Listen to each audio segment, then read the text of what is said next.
আসসালামু আলাইকুম। আপনারা সবাই কেমন আছেন? আশা করি সবাই ভালো আছেন। আলহামদুলিল্লাহ আমরাও সবাই ভালো আছি। তো প্রতিদিনের মতো নিয়ে আসলাম আজকে নতুন আবারও আরেকটা ভিডিও সকাল সকাল। তো আজকে 2 দিন যাব যে কচুটা, এটা হলো আজকে সবাই করতেছে, ঠিক আছে। আর পারবি কেমনে? মানুষ করে বড় বটি, আর তুই এরকম বডি ওলাস ওরকম।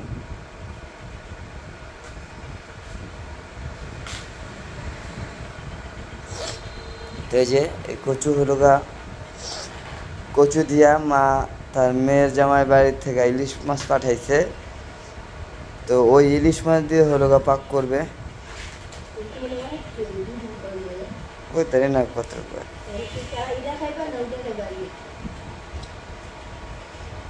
কচু দিয়ে রানবে ইলিশ মাছ, আমি জানি এটা কোন ডাকা কি রানবে হ্যাঁ তার আমি জানি না।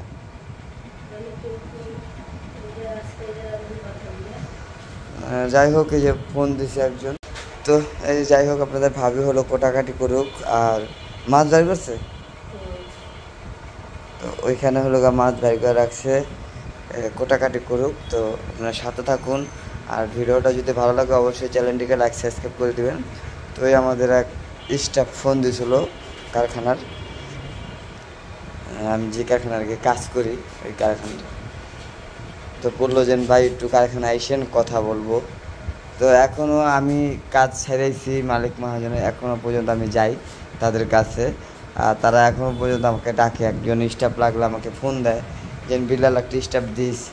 তা আলহামদুলিল্লাহ ওরকম পাইছে বিদায় ভালো। তো এই কারণে ফোন টোন দেয়, মহাজনও ফোন দেয়, কারখানার স্টাফরা ফোন দেয়। আর আমি কন্টিনিউ প্রত্যেক দিনেই যাই ওখানে, যা গল্প টল্প করি, বয়ে থাকি। এই কারণ আইজিরা মানুষ বাসায় কী করব, ঠিক আছে। টেনশন দোয়া করতেছি আল্লাহর কাছে, আল্লাহ জানি আর ওই সব কাজে না নেয়। তো সাথে থাকুন, দেখতে থাকুন। আবারও ফোন দিচ্ছে, উনি কথা বুঝে নেই।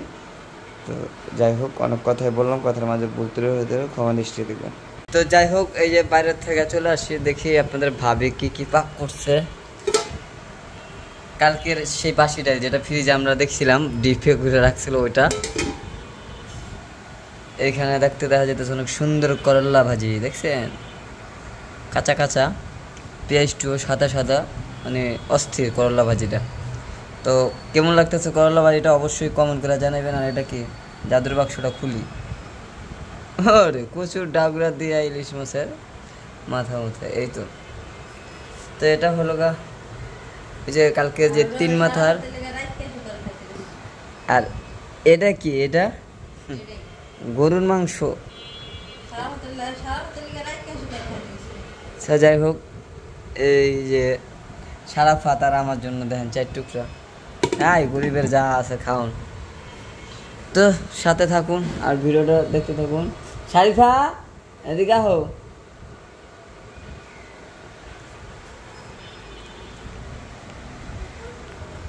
তুমি কি তোমার বোনকে দেখতে যাবা, ছোট বোনকে? হ্যাঁ সত্যি? ওরে বাবা, কালকে করে নিবি চদল? টাকা নাই, টাকা নাই, আমাকে বাজেট কম।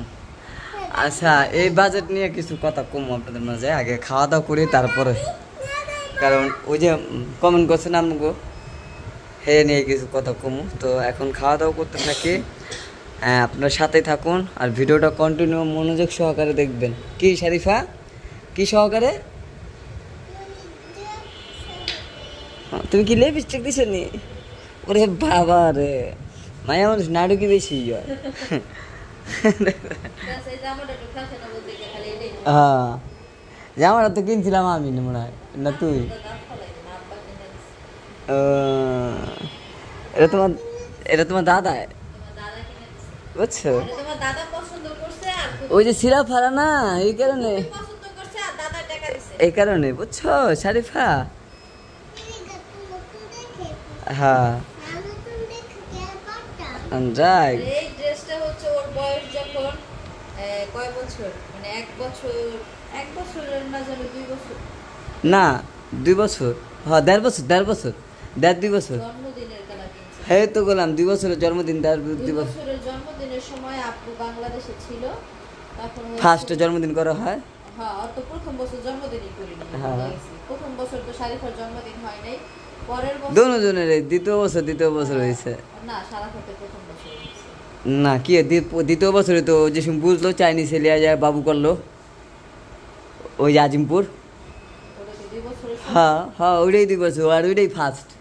হ্যাঁ আচ্ছা, যাই হোক, আর বড় ওই সময় হইলো এই রনি মার্কেট গেছিলাম, আপু আমি মা আর যেন কে ছিল সাথে। এই যে বড় হইলো আমরা হইলো ভাবতেছি যে এই শাড়িটা এটা দাও তো মা, এটা দাও, এটা লাগবে। তো তখন হইলো আমার হলো এই জামাটা পছন্দ হয়েছে, পরে হচ্ছে আমি ভাবছি আমি কিনে দেবো, পরে টাকাটা আব্বু দিল, বললো যে না এটা আমি কিনে দিলাম আমার নাতি। তো তখন হচ্ছে ওই এই জামাটা, এই যে জামাটা এখন তো 4 বছর শেষ হয়ে গেল, 5 বছরের পরে যেতেছে মাইয়া এখন ওই জামা পরে। মানে ওর পছন্দ, ওইটা যেটা পছন্দ ওইটা বেশি বেশি পড়বো। আচ্ছা, আমরা টেনশনে আছি কি জানো, এই যে বাবু কত কিছু করছে শারিফার লিগা, আমি কর ম্যান লিগা এত কিছু করতে পারবো? আল্লাহ আমারও, মানুষ কতটুকু করতে পারে না, আল্লাহ এই তো ফিক দিব কাছে।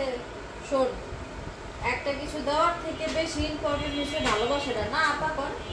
ও যদি কাছে থাকতো তাহলে আইতে যাইতে যে ভালোবাসাটা পাইতো, বা যে ভালো এই যে শারিফা যে ভালোবাসা পায়, কুকুর চাচা দাদির সবার যে ভালোবাসাটা পাইছে, এই ভালোবাসাটা থেকে ও বঞ্চিত না, ও তো অনেক দূরে থাকে। এইটা এই যে অনেক বেশি ইম্পর্টেন্ট, ভালোবাসাটা অনেক বেশি ইম্পর্টেন্ট।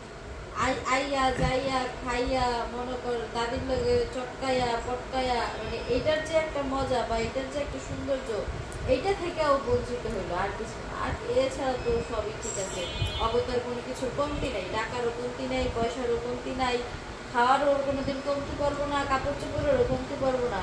যেটার কমতি থাকবো ওইটা হচ্ছে ওই যে কুকু চাচা দাদির ভালোবাসা। ওই 6 মাসে 9 মাসে যাইয়া এক চোখের দেখা দেখার কতটুকু ভালোবাসা যায়, তাই না? ওই 5,000 টাকা খরচ, সবাই দোয়া করবেন জানি সব সময় আমরা যাইয়া খোঁজ খবর নিতে পারি। আর টাকায় কখনো ভালোবাসা প্রকাশ পায় না, এটা হচ্ছে সবথেকে বড় কথা। টাকা হচ্ছে কারণ টাকা হচ্ছে গিয়া আমার ভাই আমার পোলা বাইনের জন্য অনেক কিছু করছে, কারণ অনেকেই আছে এইসব কয় না, কিন্তু আমি আমার কথা হলো আমার চোখে মিলে যাচ্ছে না। একটা কথা বলি, ধরেন একজনের বাচ্চা হয়েছে দেখে আমি তার একটা গিফট দিলাম, সেটা হোক জামা কাপড় হোক স্বর্ণ হোক রূপা, কিন্তু এটা কিন্তু রিটার্ন আসার থাকে। আমার যখন বাচ্চা কাচ্চা হইব বা হইব, তখন আবার তারা দিতে বাধ্য থাকে। মানে চিন্তা করে যে ও আমার মেয়ে দিচ্ছে, ওর মাইয়ার আমার দিতে হইব বা ওর বাচ্চার আমার দিতে হইব, এই ধরনের একটা বাধ্যতামূলক আয়া পড়ে। কিন্তু ভালোবাসা যেটা দেয় ওটা তো আর ফিরতির কোনো অপশন নাই, বা ভালোবাসাটা হৃদয় থেকে আসে। এই জন্য মানুষের জন্য মানুষের ভালোবাসা অনেক বেশি ইম্পর্টেন্ট। টাকা পয়সা জামা কাপড় তারপর যে গয়না গাটি এগুলো তো ইম্পর্টেন্ট না, আমার কাছে মনে হয় না যেগুলো তো। যাই হোক, যে কথাগুলো বললাম আসলে মানে নিজের থেকেই বললাম, কারণ এটা সবাই চায় এতটুকু ভালোবাসা। কি এটা আমার ছেলে মেয়ে হোক আর আমার ভাইয়ের ছেলে মেয়ে হোক, আমরা যতটুকু পারবো ইনশাল্লাহ আমার ভাইয়ের ছেলে মেয়ের জন্য ততটুকু করার চেষ্টা করব।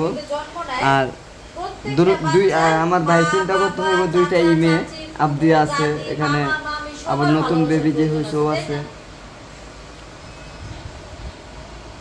তো যাই হোক, সাথে থাকুন আর দেখতে থাকুন। তো যাই হোক, আপনাদের মাঝে চলে আসলাম কিছু কথা বলার জন্য। আসলে কথাগুলো না বলেও পারলাম না, একে না আজে বাজে কমেন্ট করতেছেন। তো আসলে কমেন্টের উত্তরগুলো দেওয়ার দরকার, নাহলে আপনারা হয়তো বুঝবেন না। আর ইতিমধ্যে আপনারা সবসময় থেকে বাবুর ব্লগ দেখেন, আর মানে আমার ছেলে মেয়ের জন্য বাবু অনেক কিছুই করছে, সেটা তো আপনারা বললো যা, আর আমার নিজেও আমি বলি যে না আমার মেয়ের জন্য আমার ছেলের জন্য বাবু কি না কী করছে। তো ছোট ভাই ঠিক আছে, ও আমার ছেলে মেয়ের জন্য করুক বা না করুক, কিন্তু আমার কর্তব্য বড় ভাই হিসাবে আমার ছেলে মেয়ের জন্য কিছু করার। তো যাই হোক, সাথে এখন আর দেখতে থাকুন। তো অনেকে বলছেন যে আমার কিছু করার, সেটা আমার থেকে আমি বলতেছি। আবার অনেকে কমেন্টও করছেন যে তোদের জায়গা কেনার টাইমে, তোকে এটা কেনার টাইমে, তোদের ওইটা কেনার টাইমে তোদের টাকা হয়। তো এখন ওই মিমের মেয়েকে কিংবা আমার ছোটো ভাইকে দেওয়ার কাটা, মেয়েকে দেওয়ার কাটা আমাদের কাছে টাকা নাই, সেটা তো আর আমাদের ব্যাপার, আমাদের পারিবারিক ব্যাপার। সেটার বিষয় নিয়ে আপনারা কোনো কিছু না বললেই পারেন। আর আমার ভাই, আমার ভাইয়ের বউ, আমার এইসব, আপনাদের তো কিছু না। হয়তো কি আপনারা ভালোবাসেন, তাদের ভালোবাসার মানুষ এই, কিন্তু আমি যতটুকু জানি যে সব সময়ের মতন মানে আমার থেকে আমি যথেষ্ট পরিমাণ চেষ্টা করব কিছু না কিছু দেওয়ার জন্য, আর সেটা আজ হোক আর কাল হোক এটা দিব। তো রাস্তায় বয়ে ভিডিও করতেছি, তো হয়তো গাড়ি ঘোড়ার শব্দ অনেক, তারপরেও পুলিশের একটু চাপাচ্ছে, সেনাবাহিনী একটু পরে কথা বলতেছি। তো পরে কথা বললাম কেন, হয়তো আপনারা বলতে পারেন যে মানে সেনাবাহিনী হয়তো মনে করতে পারে আমি ওনাদেরকে ভিডিও করতেছি, কারণ প্রবলেম হইতেছে সব জায়গায়। এই কারণে আমিও মার্কেটে যাচ্ছি, কেন যাচ্ছি সেটা আপনাদের মাঝে বলি। যেহেতু এই যেটা বলতে রয়েছিলাম, তো আমার থেকে আমি যথেষ্ট পরিমাণে চেষ্টা করবো ছোটো ভাইকে কিছু দেওয়ার জন্য।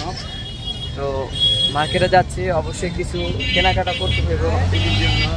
তো আমরা মেডিকেলে যে সময় গেছি কোনো কিছু দিয়েই নেই, শুধু যাচ্ছে দেখে আইসা পড়ছি। তো শারমিন হয়তো আন্টি কিনছে, এটা আপনারা সবাই দেখছেন কিনা জানি না, একটা আন্টি কিনছে।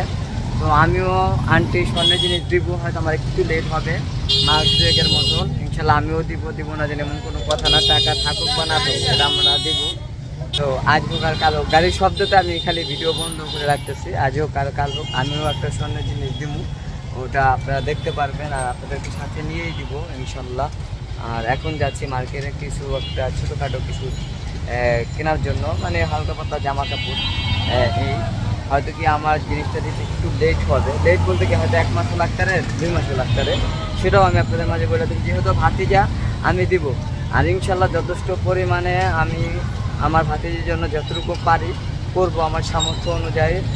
তো আসলে আমি করব, তারপরও ওদের তো ইচ্ছা অনিচ্ছা, কারণ হয়তো আমার ভাতিজা, আমার তো মেয়ে না, আর নিজের মেয়েই মনে করতে হইব সবসময়। ভাইয়ের মেয়ে মানে আমার মেয়ে, আমার মেয়ে মানে ভাইয়ের মেয়ে, এটাই মনে করতে হবে। কিন্তু মানুষ যদি এটা মনে না করে তাহলে তো আর কোনো কিছু করার নাই। তো কে কী করলো, কে কী কইলো সেটা আসলে ওটা থেকে এখন দেখেও লাভ নাই। আমার ভাতিজি, আমার এই সব, আমার মার নাতনি, মানে আমার মার, আমার এই সব আমার ভাইয়ের মেয়ে। তো যাই হোক, এটা আপনারা হয়তো বুঝতে পারছেন যে কী কারণে বুঝছি। সবাই যদি এখন দেয়, হয়তো সবার সামনে আমি তো হয়তো ছোটো হয়ে যাবো, সবাই এখন দিব, আমি হয়তো এখন দিতে পারবো না, এই তো বিষয়টা। এছাড়া তো অন্য কোনো বিষয়ই নাই, এটা আমি জানি। কারণ সবার লগে যেন করোনা দিয়ে থাকতে হইব ওরকম কোনো কথা না। আপনাদের কাছে যার কাছে টাকা যেসম থাকবে সে তখনই দিবে, আমার কাছে হয়তো নাই এখন, আমি এই কারণে এখন দিতে পারবো না। যেসব আমার কাছে হবে ওই সঙ্গে আমি দেবো। 10 জনের লগে দিলে জিনিসটা সুন্দর লাগতো, ভালো দেখাইতো, এই কারণে 10 জনের লগে দেওয়া উচিত। আসলে 10 জনের থেকে যদি আমি একটু আলাদা দিতে চাইতেছি, কারণ আমার পরিস্থিতির একটু খারাপ। অনেকেই বলছেন জায়গা কিনছো, এই কিনছো, এখন দিতে পারবো না। জায়গা কেনার টাইমে টাকা ছিল দেখে জায়গা কিনছি, আর জায়গা কেনার টাইমে যদি ওই ভাতিজি হয়তো তখন কেমন যার থেকে 5 টাকা লিছি ওর থেকে 6 টাকা চাইলে পাইতাম, 7 টাকা চাইলেও পাইতাম। কিন্তু একজনের থেকে টাকা নিচ্ছি, উনি আমার টাকা শোধ না হওয়া পর্যন্ত আমি আমার কাছে টাকা চাইতে পারি না, এলার যেই হোক না কেন। তো এই কারণে হয়তো মানুষের থেকে নিয়ে দেওয়া উচিত, আসলেও দিতে পারতাছি না। কারণ একটাই যে আমি একটু সাময়িক পরিস্থিতি খারাপ চলতেছে আমাদের। কি বলবো, আসলে লজ্জার বিষয়, কোনো কিছু বলাও লাভ নাই। যে এরকম পরিস্থিতি হয়েছে ফ্যামিলির ভিতরে, যে হালকা পাতলা মানে বাজার সদাই যেন করবো, ওটারও করার মতো হয়ে নাই হয়তো। মানে এটা আপনাদের মধ্যে সব কিছু বলি কেন, মানে আপনারা আমাদের ভালো মন্দ সব জায়গায় থাকেন, এই কারণে বলি। তো যাই হোক, যে কথাগুলো বললাম আশা করবো সবাই বুঝতে পারছেন। আর যারা যারা বুঝতে না পারবেন তারা কমেন্ট করবেন, ইনশাল্লাহ বুঝিয়ে দিব। হয়তো গাড়ি ঘোড়ার ভিতরে ওরকম করে বুঝছেন না বুঝছেন সেটাও তো আমি নিজে জানি না। তো যাই হোক, আর আমার কথায় যদি কোনো জায়গায় ভুল ত্রুটি হয় সবাই ক্ষমা দৃষ্টি দেখবেন, পাশে থাকা বেল আইকনটি বাজিয়ে দিবেন। আর ভিডিওটি ভালো লাগলে অবশ্যই চ্যানেলটিকে লাইক সাবস্ক্রাইব করে দেবেন, আর সাথে থাকুন, দেখতে থাকুন। আজকের মতন বিদায় নিচ্ছি, সবাই ভালো থাকবেন, সুস্থ থাকেন, আল্লাহ হাফেজ।